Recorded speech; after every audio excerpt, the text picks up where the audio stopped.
Bonjour. Le 21e siècle sera spirituel ou ne sera pas. Cette sentence attribuée à André Malraux dans les années 50, je crois, prend toute sa signification dans ce premier quart du 21e siècle.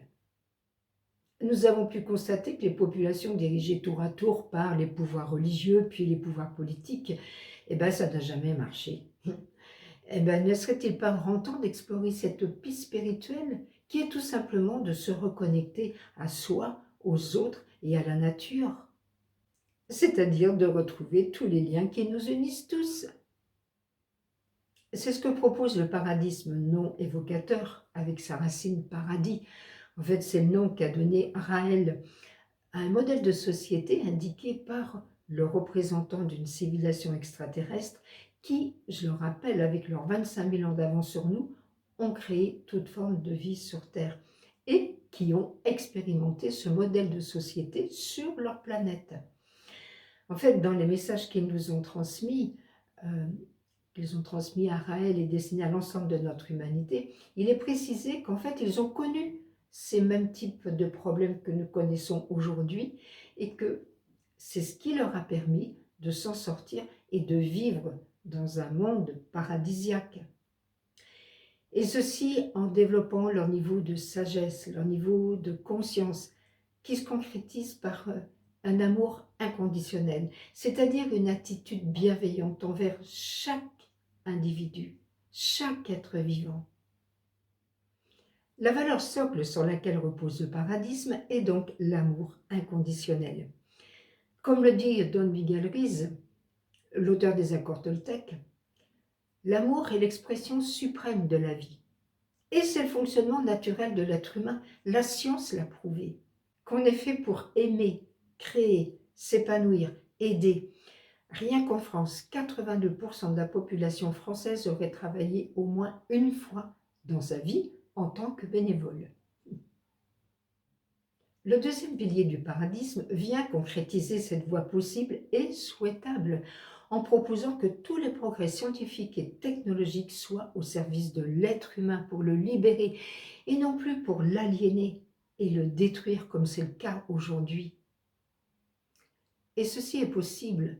Avec seulement 1% du budget militaire mondial, nous pourrions éradiquer la faim dans le monde, sachant que aujourd'hui encore, 30 enfants meurent de faim par seconde. Alors, nous pouvons percevoir les possibilités fantastiques qui sont à notre disposition si nous en faisons le choix. Vient le troisième pilier du paradisme, qui est le partage. Partage des richesses, que ce soit en termes de ressources naturelles ou de production, qui ne doivent plus appartenir à quelques individus seulement, ni même à une nation, mais réparties de manière équitable à l'échelle de la planète.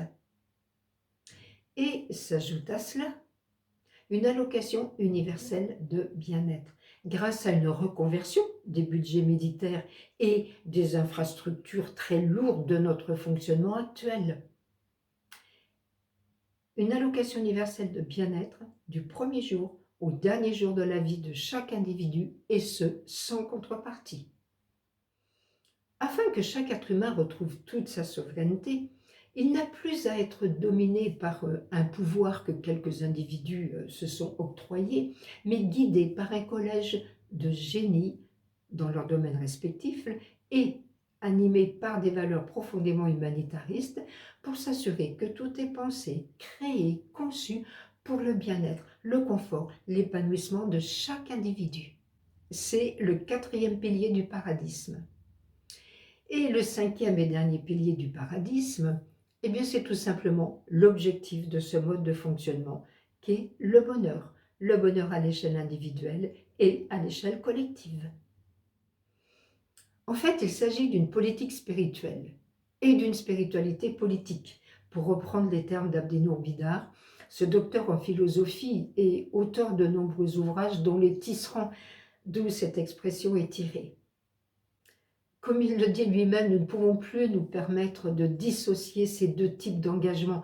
Et tout comme nous ne pouvons plus séparer le spirituel du politique, nous ne pouvons pas non plus nous permettre de le séparer de la science et de la culture. N'est-il pas grand temps de reconsidérer chaque élément dans sa globalité, c'est-à-dire de retrouver tous les liens qui les unissent tous les uns aux autres, au lieu de diviser, séparer, catégoriser? Et puis, n'est-ce pas là le moyen le plus efficace pour une mise en application de la Déclaration universelle des droits de l'homme? Quoi qu'il en soit, nous avons un choix éminent à faire. Il en va de la survie de notre humanité. C'est pourquoi, selon moi, la phrase d'André Malraux n'a jamais autant fait sens.